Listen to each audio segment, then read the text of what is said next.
Welcome to the Having It All podcast, the show about what it takes to live an abundant, loving life. My name is Matthew Bivens, and each week I'm helping you get out of your head so that you can truly have it all. Let's do it.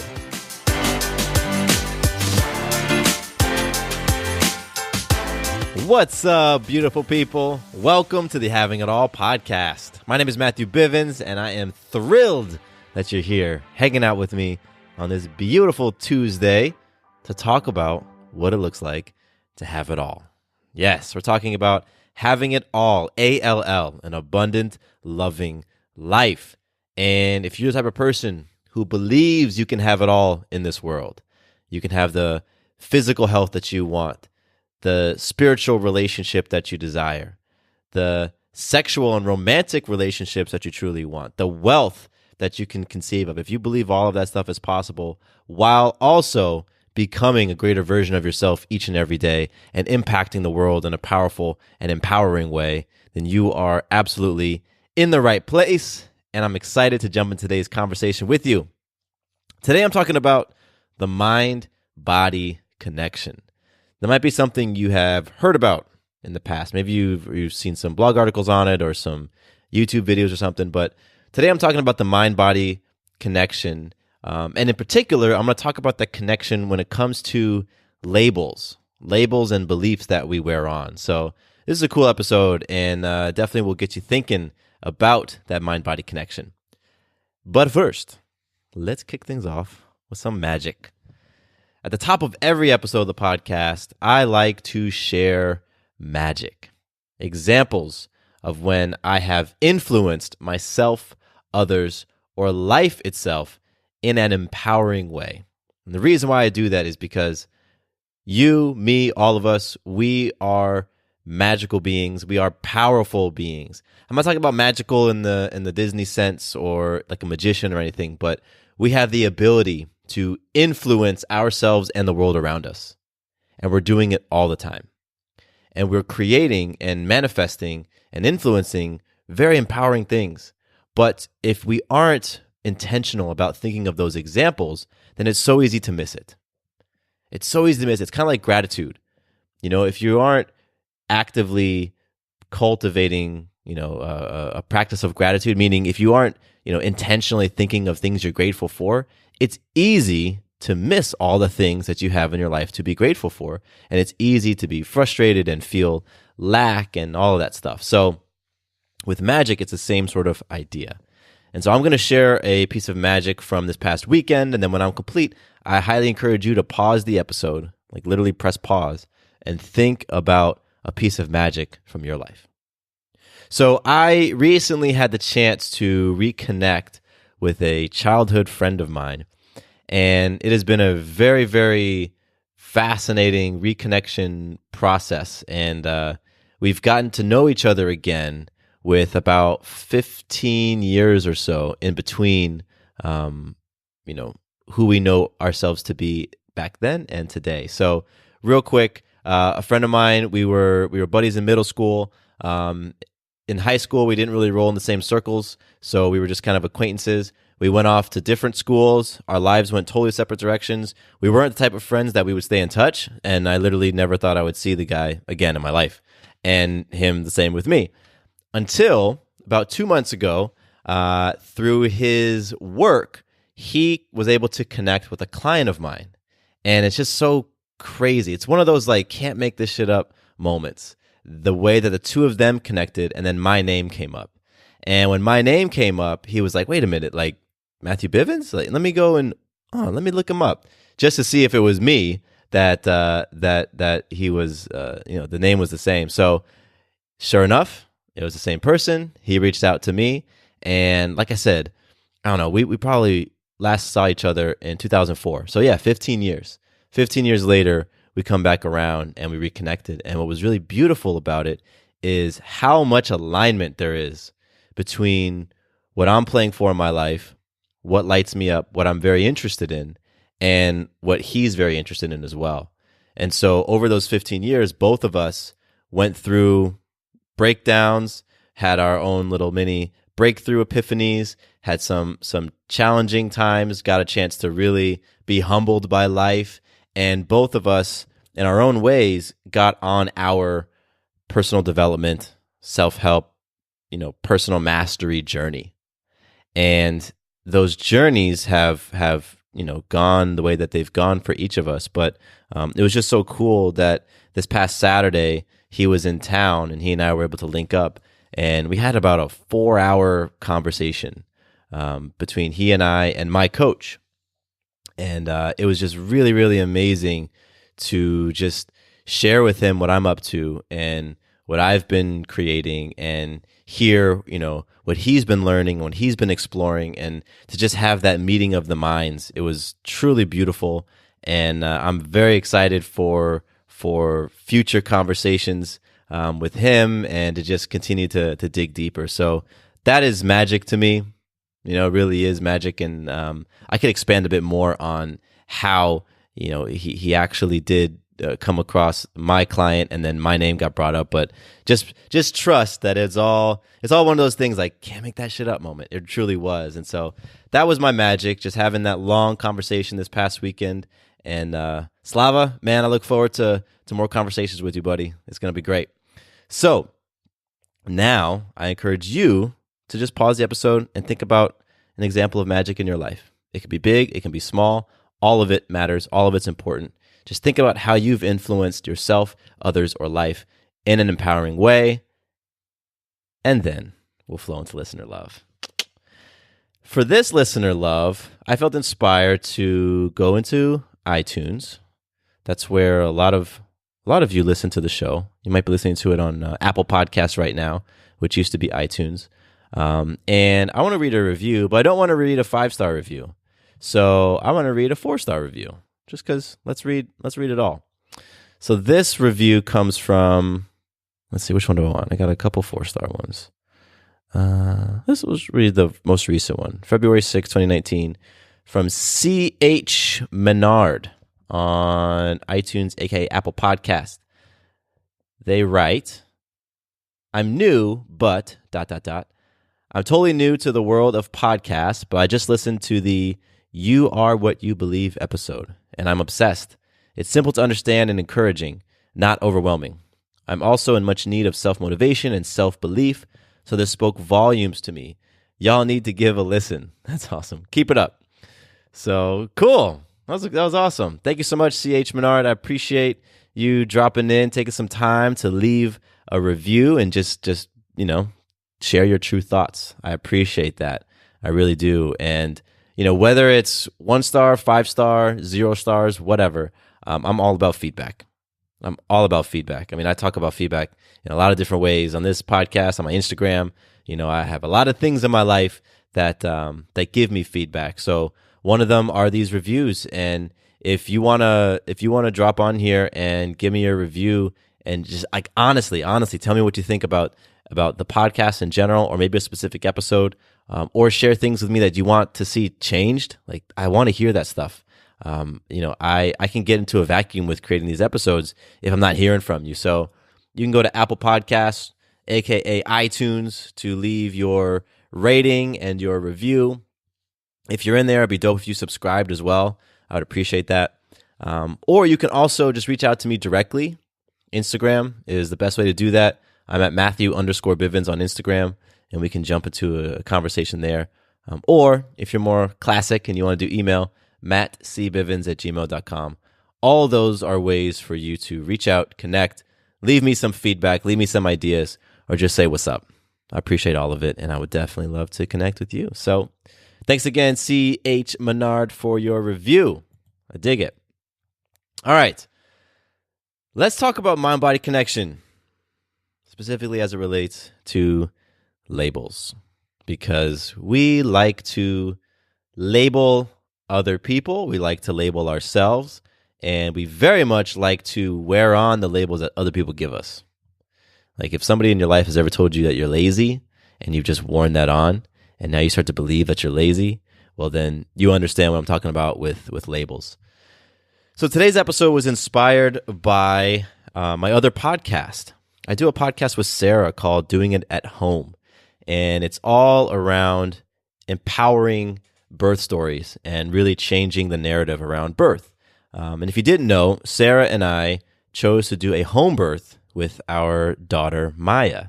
So that means that she was born in our master bedroom. She was born at the other end of the house from where I'm sitting at right now. And it was so incredible, so beautiful. I've never experienced anything like that. And I would do it home birth again in a heartbeat. I mean, our experience inspired us to start the podcast, doing it at home podcast. And that show is actually older than Maya. And through the course of that show, we've done 200 something episodes, I don't know, 250, I don't know, whatever it is. But we've had opportunity to talk to so many moms and so many partners and so many birth world people. And it's just been incredible. So we were talking to a mom and she was sharing her birth story. And she said something to me that kind of set me off. She shared that while she was pregnant, I think it was while she was pregnant, the medical community wanted to label her a geriatric mom, which I guess the more PC term is advanced maternal age, because she was 40 when she decided to have her son. And so in the medical community, that is a very risky thing, right? To be quote unquote older and choose to have children. And if you can't tell by my inflection, I think all that is bullshit. I do. I'm just gonna put that out there. So the label of geriatric mom is basically any mom who's older than 35 years old gets labeled as a geriatric mom, or again, the more PC term, advanced maternal age. And I was thinking about that. I was really thinking about that. First of all, it just annoyed the hell out of me because I understand the power of those labels. I understand, and I think to myself, like, what do you think happens when a mom, a soon-to-be mom, who's already dealing with just the onslaught of emotions, of thoughts, of fears, and everything else that comes with having your first child, or your second, or your third. I mean, stuff comes up. So you're already dealing with that. And then you get slapped with the label of advanced maternal age. I thought to myself, what do you think happens to those moms?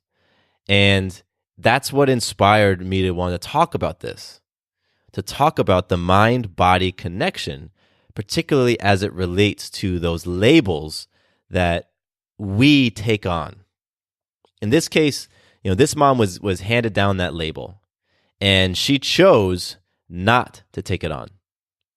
She was like, nah, fuck that. I am not about to go and experience the rest of my pregnancy in fear because of the label that you want to throw on me based on the studies that you've done and all this and that. No, thank you. And so she was a doctor and went about just taking care of herself and doing what she needed to do based off of what she knew about herself and what she understood about things like, nutrition and the mind-body connection and all these other things that, the medical professionals that she was seeing just weren't giving her that type of information. So she went about taking care of it herself.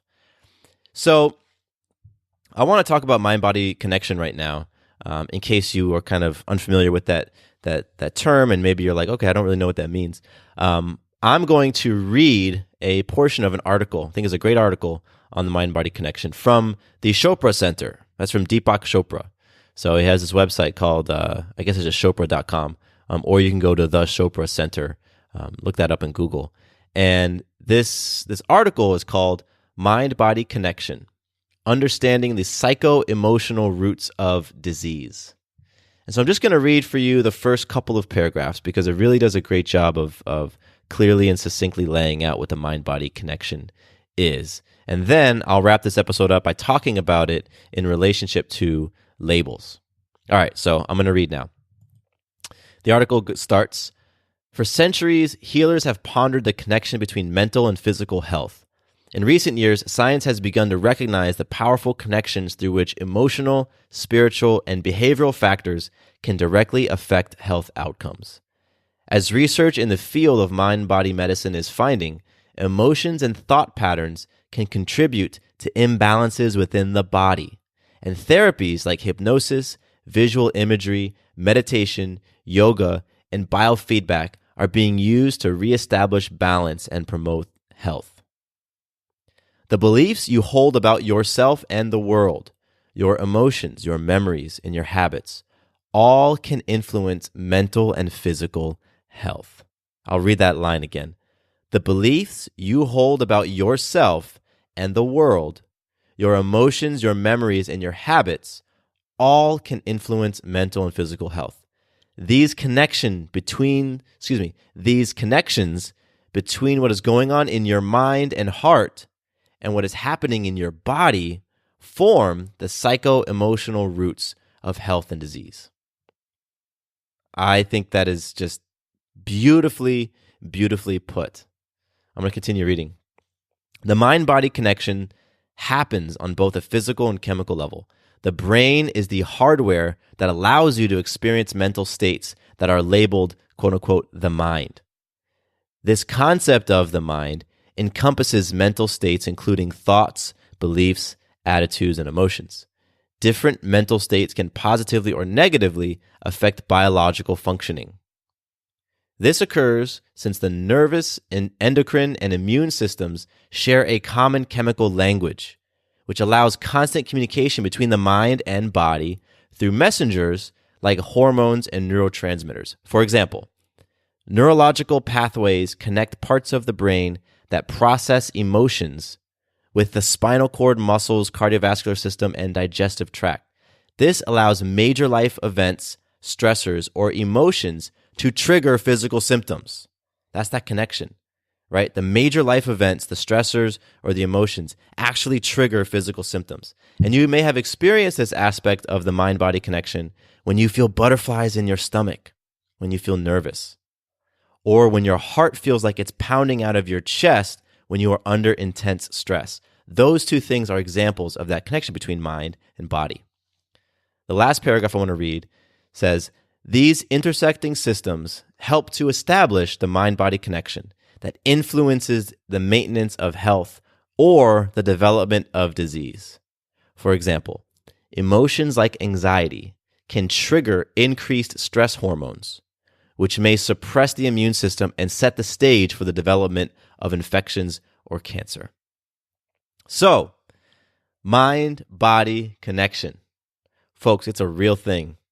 It's a real thing. And I love how this article has those two examples of, have you ever had butterflies in your stomach when you feel nervous? Right? That feeling of nervousness, this whatever is happening in front of you or whatever you're thinking about in your mind that you're nervous about has this physical impact on your body, those butterflies in your stomach. Or similarly, when your heart starts to race, boom, boom, boom, boom, boom, it's pounding out of your chest because you are under stress. Like, we all know what that is like. We know what both of those things feel like. So we've each experienced that mind-body connection. And so, when you wear on a label like geriatric mom, it can have a real, powerful, measurable impact on your body, physically, emotionally, chemically, because that connection exists. And so back to the doing it at home interview, when I'm thinking about this mom and how she was wearing, how she was handed that label of geriatric mom, what it was, advanced maternal age. God, that bullshit. Sorry.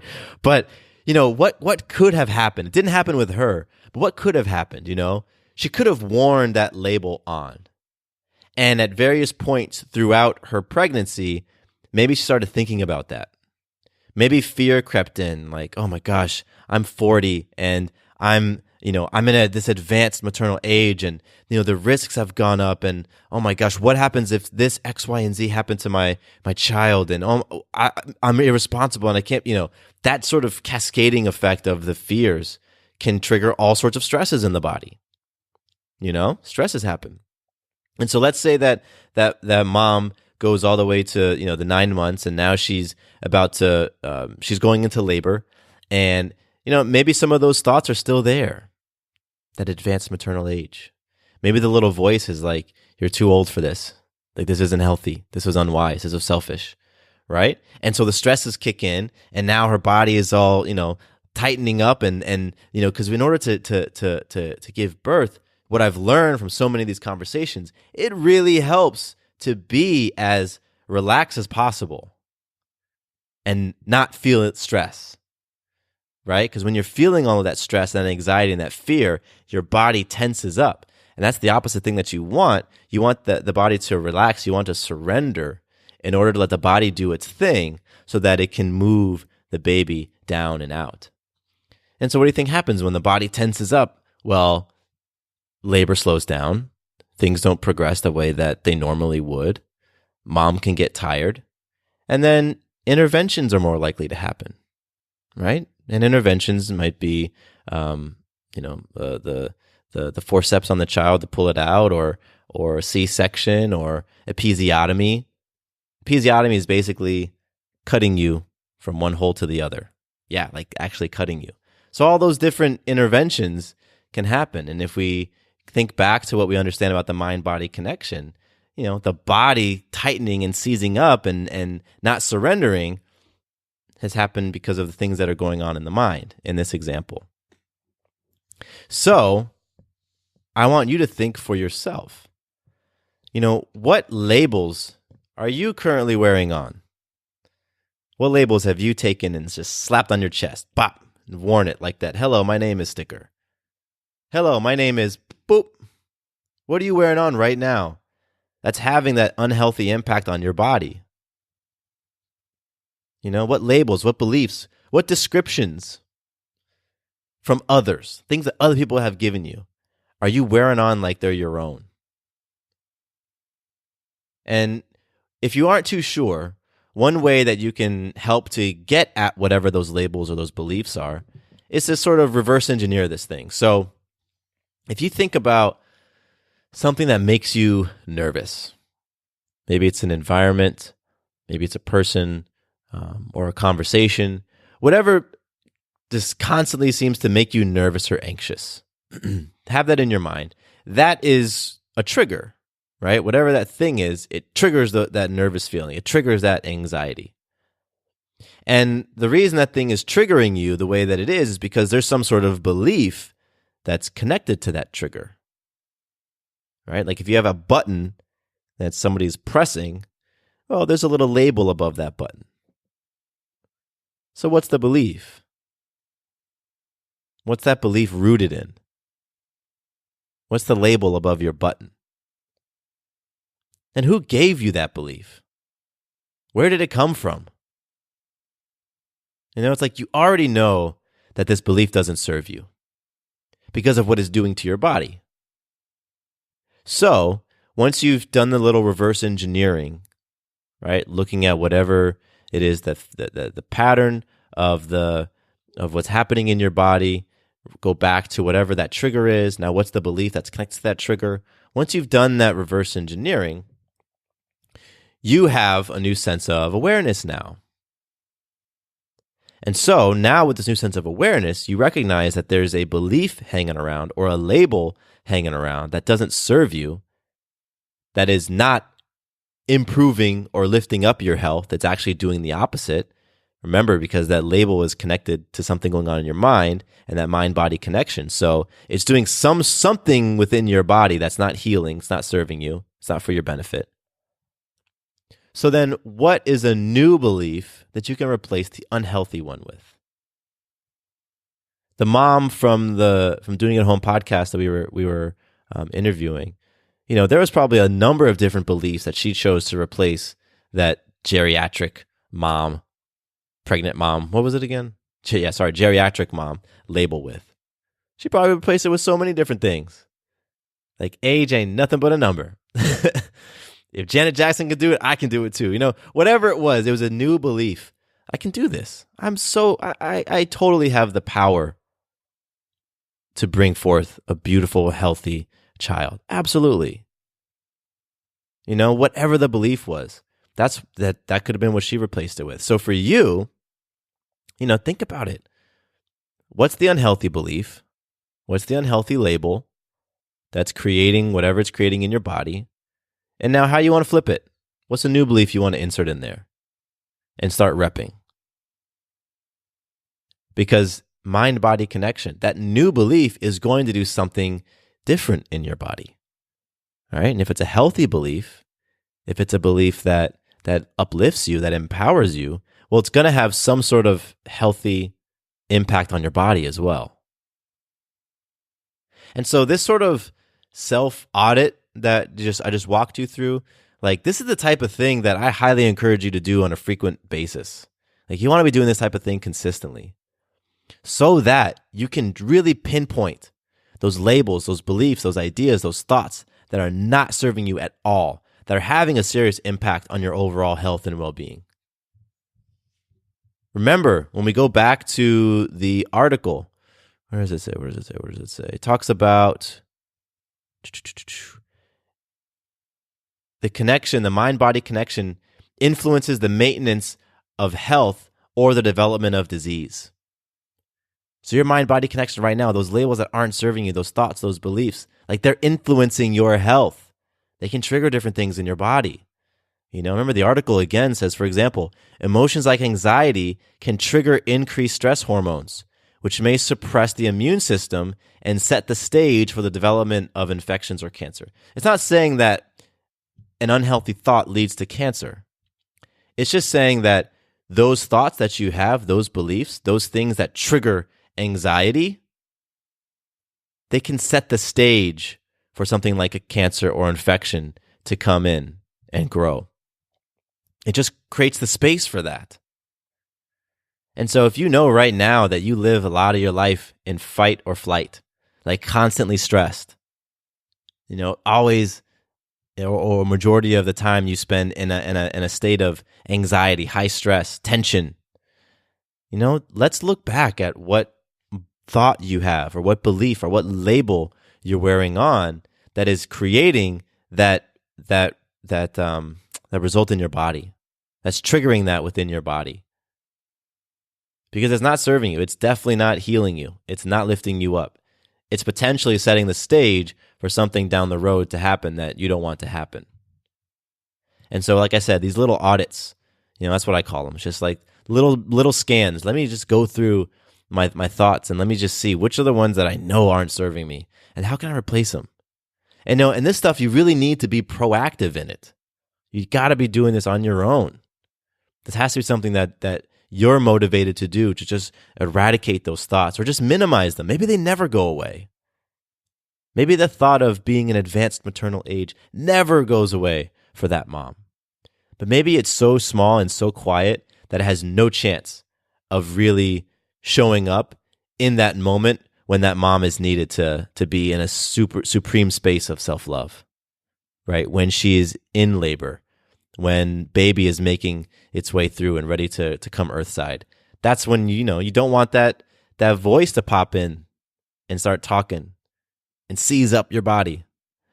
And so it may not be that we get rid of these thoughts or we completely get rid of these labels, but let's minimize them as much as we possibly can. And all of it starts with awareness. And now you're aware. You're a little bit more aware of the mind-body connection than you were 30 minutes ago. That's a beautiful thing. So just take some time. Think about it for yourself. Think about your mind-body connection. How are your thoughts impacting your body? One of the easiest ways to see it is just stress and anxiety, butterflies in the stomach, pounding heart. Those things are going to be connected to some sort of thought, most likely. So think about it. What's the thought? What's the belief? What's the label? And then what can you do to shift it? You've got the power. You do. And that's part of what having it all is all about. You want to live in that abundant, loving life, and so you want to let go of anything that's rooted in fear, scarcity. That doesn't serve you. It doesn't serve you in the life you're looking to create, in the life that you're creating right now. And you can feel it in your body. And the body doesn't lie. The body can't lie. The mind can.